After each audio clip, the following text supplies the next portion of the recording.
Hi to all. ఈరోజు మన ఛానల్లో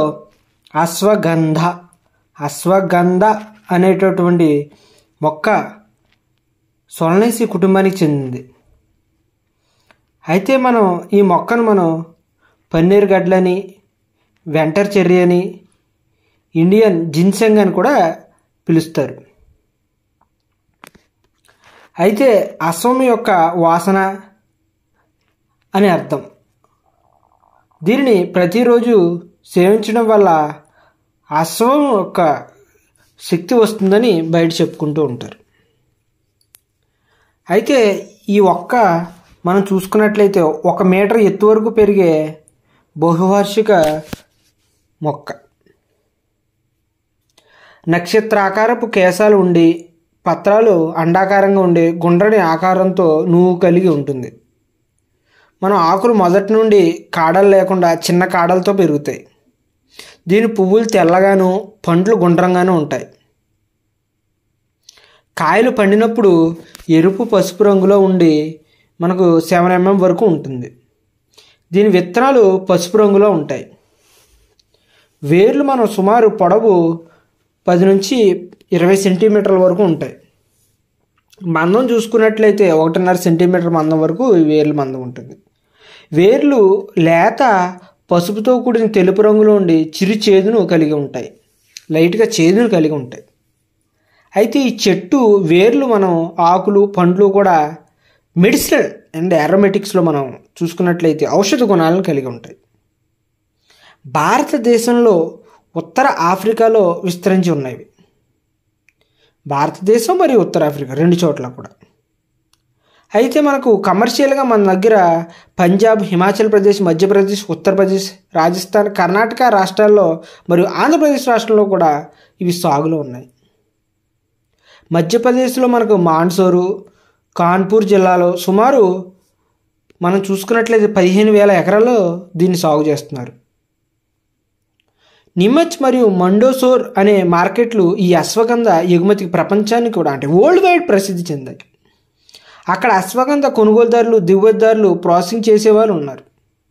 మన దేశంలో అనంతపురం, మన రాష్ట్రంలో చూసుకున్నట్లయితే అనంతపురం మరియు కర్నూలు జిల్లాలో ఎక్కువ విస్తీర్ణంలో ఉంది. అయితే అనంతపురంలో దీన్ని సహజసిద్ధంగా మెట్ల ప్రాంతాల్లో పంటకు అనుకూలంగా ఉండడం వల్ల అశ్వగంధ వేర్లు మంచి నాణ్యత కలిగి ఉంటాయి. తెలంగాణలో చూసుకున్నట్లయితే కరీంనగర్, వరంగల్ మరియు ఖమ్మం జిల్లాల్లో ఈ అశ్వగంధ ఎక్కువ సాగులో ఉంది. అయితే దీని వాతావరణం, దీనికి చూసుకున్నాం కదా, ఇప్పుడు దాకా చెప్పిన మన ప్రాంతాలన్నీ కూడా పొడి వాతావరణం దీనికి అనుకూలమైనది. అయితే వర్షాలు లేనప్పుడు 2 నుంచి 3 నీటి తడులు ఇచ్చే విధంగా చూసుకోవాలి. నేలలో చూసుకున్నట్లయితే 8% వదుజని సూచిక, నీరు నిలవలేని ఇసుక, తేమ, గరప నేలతో పాటు తేలికపాటి ఎర్ర నేలలో కూడా ఈ అశ్వగంధను సాగు చేసుకోవచ్చు. విత్తనాలు చూసుకున్నట్లయితే ఎకరానికి 8 నుంచి 10 కేజీల విత్తన శుద్ధి చేసిన విత్తనాలు సరిపోతాయి. ఒకవేళ మొక్కలు వేసుకోవాలని అనుకుంటే కనుక ఎకరానికి 8,000 నుంచి 10,000 మొక్కల వరకు సరిపోతాయి. మొక్కలు నేరుగా నాటడం అంత లాభం కాదు. మ్యాక్సిమం అందరూ కూడా విత్తనాలే నాటుతారు. నారుమడి పోసేటప్పుడు 2 కిలోల విత్తనం ఎకరానికి సరిపోతుంది. విత్తనాలు జల్లే ముందు డైథేన్ M45ను 3 గ్రాములను కిలో విత్తనానికి కలిపి విత్తన శుద్ధి చేసుకోవాలి. 6 నుంచి 7 రోజుల్లో విత్తనాలు మొలకెత్తిపోతాయి. ఆ మొలకెత్తిన దాని నుండి 50 నుంచి 60 రోజుల తర్వాత ప్రధాన పంటలో ఈ అశ్వగంధను నాటుకోవాలి.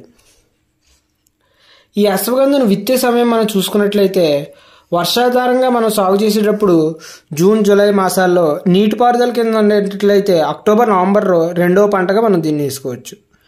జూలై నుంచి సెప్టెంబర్ వరకు కూడా దీనికి పూత అనేది వస్తుంది. డిసెంబర్లో కాయలు తయారవుతాయి. అయితే దీని పంటకాలం వచ్చేటప్పటికి 6 నుంచి 8 నెలలు ఉంటుంది. నాటే దూరం చూసుకున్నట్లయితే 25 నుంచి 30 సెంటీమీటర్ల దూరంలో ఉన్న వరుసల్లో 7 నుంచి 10 సెంటీమీటర్ల దూరంలో ఈ మొక్కలు నాటుకోవాలి. రకాలు మెయిన్గా రకాలే కదండి.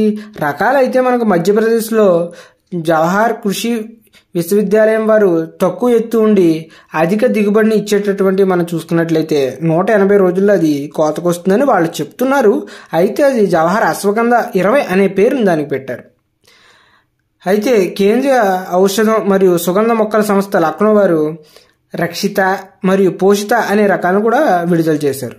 మనకు ప్రాంతీయంగా అయితే దీన్ని నాగోర్ అని ఒక వెరైటీ ఉంటుంది. దాన్ని మనం సాగులో ఎక్కువగా ప్రజెంట్ మన ఏరియాలో ఉంటుంది. ఎరువులు సాధారణంగా ఈ మొక్క అవశేషక పోషకాల మీదుగానే పెరుగుతుంది కాబట్టి ఎరువులు వేయవలసిన అవసరం అంటూ ఏముండదు దీనికి. కానీ వేర్ల దిగుబడి పెంచడానికి మాత్రం ఎరువులు వేసుకోవాలి. మనం ఆఖరి దుక్కులో 4 నుంచి 5 కేజీల పశువుల ఎరువు, 20 కిలోల భాస్వరం, 15 కేజీల పొటాషు వేసుకోవాలి. మరిన్ని వివరాల కొరకు మా ఛానల్లో నెక్స్ట్ వీడియోస్లో దీని గురించి